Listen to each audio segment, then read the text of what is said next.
Hello friends, welcome to Anubha study facts. आज हम guys child development and pedagogy के next one linear facts को discuss करेंगे। Part 1 में हमने कुछ वन लीनियर फैक्ट्स को डिस्कस करा था। बहुत ज़्यादा इम्पॉर्टेंट है ये गाइस। ये आपको किसी भी तरह के टीचिंग एग्जाम्स, चाहे सी टेट हो, एमपी टेट हो, यूपी टेट हो, केवीएस हो, DSSS हो, आपका किसी भी तरह का कहीं कोई सी भी स्टेट का टेट हो, वहाँ पर आप लोगों के लिए बहुत ज़्यादा हेल्पफुल रहेगा। तो शुरू करते हैं गाइस।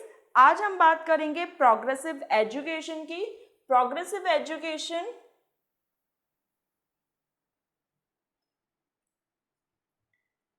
ये किसके द्वारा दिया गया? जॉन डुई के द्वारा। जॉन डुई ने क्या बात कही थी गाइस? प्रोग्रेसिव एजुकेशन में जॉन डुई द्वारा ये कहा गया था कि जो बच्चे हैं वो लर्निंग बाय डूइंग, मतलब वो करके सीखते हैं। कैसे? लर्निंग बाय डूइंग, बच्चे करके सीखते हैं। हैंड्स ऑन एक्टिविटी या हैंड्स ऑन एक्सपीरियंस, आप बच्चों को उनके द्वारा चीज़ों को करने दें, उनको अपने आप को एक्सप्लोर करने दें, तो वो ज़्यादा अच्छे से सीख पाएंगे। तो प्रोग्रेसिव एजुकेशन जॉन डुई के द्वारा दी गई लर्निंग बाय डूइंग की बात की है इन्होंने, हैंड्स ऑन एक्सपीरियंस या फिर हैंड्स ऑन एक्टिविटी की बात की है। फिर बात आती है फील्ड थ्योरी किसके द्वारा दी गई गाइस? तो कर्ट लेविन के द्वारा। फील्ड थ्योरी किसके द्वारा दी गई? कर्ट लेविन के द्वारा।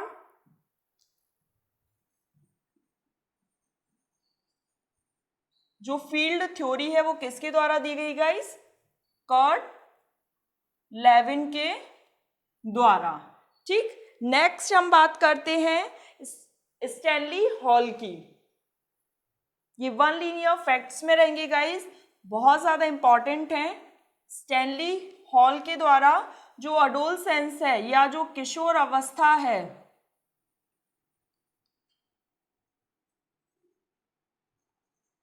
किशोरावस्था को इन्होंने क्या कहा है? तनाव एवं तूफान की अवस्था।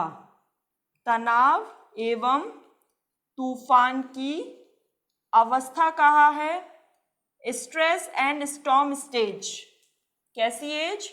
स्ट्रेस एंड स्टॉर्म स्टेज कहा है। और ये जो किशोर अवस्था है गाइस, अडोलसेंस है, ये क्या है? ट्रांजिशनल पीरियड होता है। जो अडोलसेंस है वो कैसा है? ट्रांजिशनल पीरियड है। किसके बीच में? चाइल्डहुड,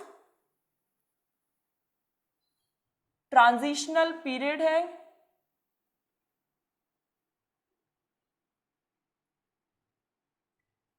अडोलसेंस जो है वो कैसा है? ट्रांजिशनल पीरियड है। किस किस के बीच में? चाइल्डहुड और एडल्टहुड के बीच में। तनाव एवं तूफान की अवस्था है, स्टैनली हॉल के द्वारा ये कहा गया, और ये फादर ऑफ अडोलसेंस माने जाते हैं। इनकी बुक है अडोलसेंस, उसमें इन्होंने किशोर अवस्था के बारे में कहा है। अब हम बात करते हैं गाइस कॉग्निटिविज्म की। फादर ऑफ कॉग्निटिविज्म कौन है? तो मिलर एंड ब्रूनर हैं। फादर ऑफ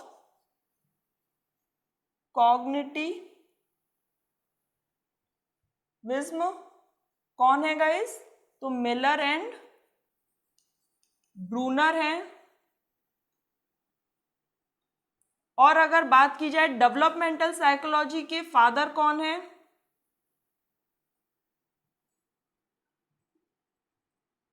डेवलपमेंटल साइकोलॉजी के फादर कौन है गाइस? तो जीन पियाजे हैं। जीन पियाजे पे एक फुल थ्योरी, जो पूरी एक वीडियो है गाइस, वो बन चुकी है। आज केवल आप जो वन लीनियर फैक्ट है उसमें इतना समझ लीजिए कि डेवलपमेंटल साइकोलॉजी के फादर कौन है? जीन पियाजे हैं। इन्होंने जो बताई है वो इस तरीके के स्टेजेस में बताई है। ये सेंसरी मोटर है, ये प्री ऑपरेशनल है, ये कॉन्क्रीट ऑपरेशनल है, ये फॉर्मल ऑपरेशनल है, ये संवेदी गामक अवस्था है, पूर्व संक्रियात्मक अवस्था है, संक्रियात्मक अवस्था है, और औपचारिक फॉर्मल ऑपरेशनल स्टेज है। तो गाइस डेवलपमेंटल साइकोलॉजी के फादर कौन है? जीन पियाजे हैं। इन्होंने 4 स्टेजेस दी हैं, sensory motor, pre operational, concrete operational और फॉर्मल ऑपरेशनल। ठीक, अब हम बात करते हैं गाइस ड्राइव रिडक्शन थ्योरी किसके द्वारा दी गई? ड्राइव रिडक्शन थ्योरी किसके द्वारा दी गई? तो क्लार्क हल के द्वारा। क्लार्क हल के द्वारा गाइस रीइंफोर्समेंट की भी बात की गई है। स्किनर के भी द्वारा रीइंफोर्समेंट की बात की गई है, लेकिन क्लार्क हल ने सबसे पहले रीइंफोर्समेंट की बात की थी। ड्राइव रिडक्शन थ्योरी भी क्लार्क हल की है। इसके बाद बात आती है जो बेसिक इंस्टिंक्ट है, ये किसके द्वारा दी गई? विलियम मैकडूगल के द्वारा।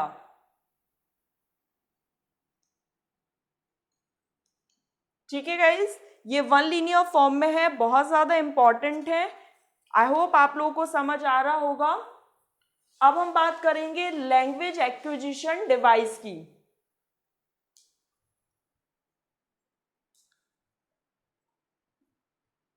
लैंग्वेज एक्विजिशन मतलब भाषा अर्जन में जो काम आता है, ये बात किसने कही?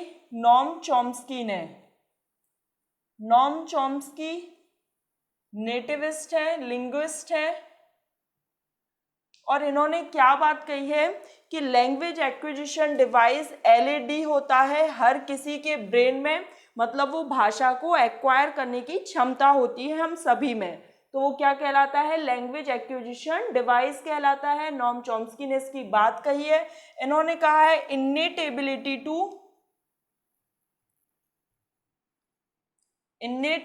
टू लर्न लैंग्वेज, मतलब अंतरजात क्षमता होती है, इन्नेट एबिलिटी होती है हमारे अंदर लैंग्वेज को समझने की। Innate ability to learn language ये जन्मजात क्षमता होती है गाइस हमारे अंदर भाषा को सीखने समझने की। यूनिवर्सल ग्रामर की अगर बात कही है तो वो भी किसने कही है? नॉम चॉम्स्की ने कही है। इन्होंने कहा कि हर व्यक्ति के अंदर उसके ब्रेन में किस तरीके का डिवाइस होता है जिससे वो भाषा को अर्जित कर पाता है, भाषा सीख पाता है। एक्विजिशन और लर्निंग में क्या अंतर है गाइस, थोड़ा सा समझ लेते हैं। एक्विजिशन वो होता है जहां पर बिना एफर्ट के आप चीजों को सीख लेते हैं। आपने देखा होगा जब बच्चा जन्म लेता है तो वो जिस परिवेश में रहता है वहां की वो भाषा को एक्वायर कर लेता है। अगर वो गुजरात में पैदा हुआ है, गुजराती लोगों के बीच रह रहा है, तो वो ज़्यादा उसकी प्रोबेबिलिटी ये रहेगी कि वो गुजराती लैंग्वेज को बहुत जल्दी एक्वायर कर लेगा। लेकिन अगर हम इस एज में 20 से 25 वर्ष की उम्र में अगर हम गुजराती लैंग्वेज सीखते हैं तो वो लर्निंग कहलाती है, क्योंकि हमें अपना एफर्ट डालना पड़ता है उस लैंग्वेज को सीखने में। चाहे कोई सी भी लैंग्वेज हो, अगर वहां पर वो बच्चा उसी परिवेश में रह रहा है तो वो उस लैंग्वेज को क्या करेगा? एक्वायर करेगा। विदाउट एफर्ट वो इजीली सीख लेगा। लेकिन अगर हम उस चीज को सीख रहे हैं जो कि हमारे परिवेश से अलग है तो हम लर्निंग कर रहे हैं, अधिगम कर रहे हैं, क्योंकि हम उन चीज़ों को विथ फुल एफर्ट उस चीज़ को सीखने की कोशिश कर रहे हैं। आई होप गाइज आप लोगों को यहाँ तक समझ आ गया होगा नॉम चॉम्स्की के बारे में। अब हम बात करेंगे गेस्टाल्टवाद की।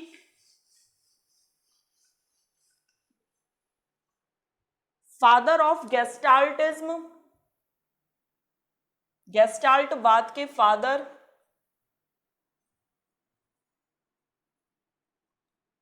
तो कौन है गाइस? वर्टहाइमर,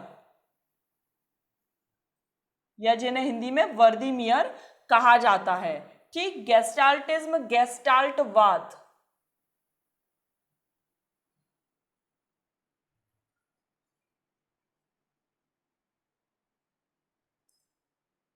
उसके बाद आती है इंसाइटफुल लर्निंग। इंसाइटफुल लर्निंग की बात किसने कही है गाइस? कोहलर ने। इन्होंने चिंपैंजी पर एक्सपेरिमेंट किया जिसका नाम क्या था? सुल्तान। ठीक, उसके बाद इंसाइटफुल लर्निंग कोहलर की है। इन्होंने आहा मूवमेंट के बारे में बात की है। आहा मूवमेंट क्या होता है गाइज, इसको थोड़ा सा समझ लेते हैं। एक सडन सॉल्यूशन आता है। आपने देखा होगा जब आप मैथ्स के क्वेश्चंस को या मैथ के सम को सॉल्व कर रहे होते हैं और कहीं पर अटक जाते हैं तो आप उस चीज़ को वहीं छोड़ देते हैं और कहीं बाहर घूमने के लिए या फिर थोड़ा सा टहलने के लिए चले जाते हैं। बट आपके माइंड में ऑल ऑफ सडन मतलब अचानक से एक इंसाइटफुल लर्निंग वही है, मतलब एक आहा मोमेंट आता है।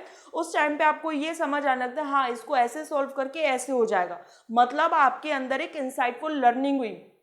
माइंड में अनकॉन्शियसली कहीं ना कहीं वो बात, वो जो सम है मैथ्स का, वो आपके माइंड में चल रहा था और एकदम से ऑल ऑफ सडन बोलते हैं ना दिमाग की एकदम बत्ती जल गई। तो काइंड ऑफ थोड़ा सा वही है कि एकदम से आप सडन सॉल्यूशन आपको आ जाता है और जब आप उस सम को सॉल्व करते हैं तो उसका सही आंसर आपको मिल जाता है। तो इसी तरीके से जो सुल्तान चिंपैंजी पर इन्होंने एक्सपेरिमेंट किया था वो यही था कि उसको एक रूम में बंद कर दिया था और जो सीलिंग होती है वहाँ पर बनाना टांग दिए थे। तो और वहाँ पे कुछ बॉक्स रखे थे, तो चिंपैंजी उचकता है उस बनाना को पकड़ने के लिए, लेकिन वो नहीं पकड़ पाता है। थोड़ी देर, बहुत देर तक कोशिश करता है, फिर बॉक्स को रखता है, बॉक्स के ऊपर चढ़ता है, फिर भी वो उस बनाना को नहीं पकड़ पाता। ऑल ऑफ सडन वो थोड़ा सा बैठ जाता है और ऑल ऑफ सडन उसके माइंड में एकदम से एक बत्ती जलती है और उसको लगता है कि जो बॉक्स है अगर एक के ऊपर एक के ऊपर एक बॉक्स रख दिए जाएं और अगर फिर मैं इस बनाना को पकड़ूं तो शायद मैं पकड़ लूंगा। तो वही होता है इंसाइटफुल लर्निंग, मतलब ये होता है एकदम से दिमाग की बत्ती जलती है और आपको उस चीज का सडन सॉल्यूशन मिल जाता है। तो इंसाइटफुल लर्निंग की बात किसने की? कोहलर ने। गेस्टाल्ट बाद में कौन कौन आते हैं आपके? वर्टहाइमर, वर्दीमर, कोहलर, कोफका, ये सभी आपके जो गेस्टाल्टिज्म है उसके अंदर आते हैं। अब हम सोशल लर्निंग थ्योरी की बात कर लेते हैं। सोशल लर्निंग थ्योरी की बात किसने की? जो सामाजिक अधिगम सिद्धांत है उसकी बात किसने कही गाइस? एल्बर्ट बेंड्यूरा ने। सोशल लर्निंग थ्योरी, इसका दूसरा नाम क्या है? Observational learning.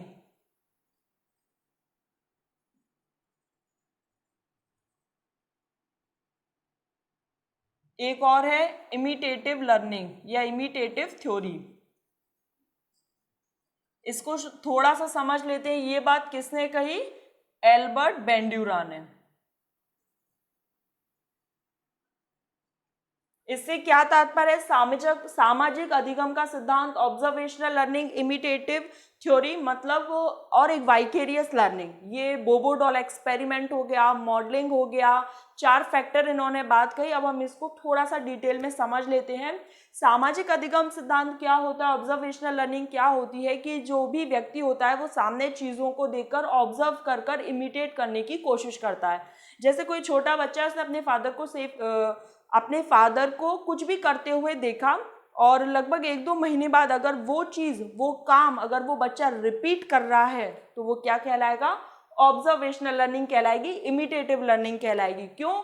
क्योंकि बच्चे ने कहीं ना कहीं उस चीज़ को अपने माइंड में रखा और अब वो उस चीज़ को रिप्रोड्यूस कर रहा है। उसने अपने फादर को कुछ भी काम करते हुए देखा और 1-2 महीने बाद या कभी भी उस काम को वो कर रहा है, मतलब उस चीज़ को वो इमिटेट कर रहा है, उस चीज़ की नकल कर रहा है। इमिटेशन मतलब नकल।